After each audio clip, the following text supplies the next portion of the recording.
সব দিয়ে দাও। এখানে যারা আসছে আমাদের কাছে যা আছে সবাইকে দিয়ে দাও, সবাইকে। আর কেউ যেন একবারে বেশি কিছু নেবেন না, কারণ সবার কাছে আমাদের পৌঁছাতে হবে।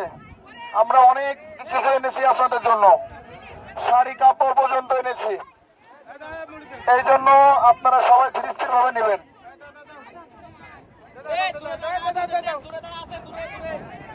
পর্যায়ক্রমে নেবেন, আস্তে আস্তে নেবেন।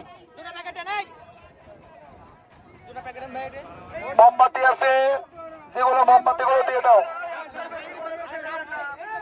আর মোমবাতি গুলো দিয়ে দাও।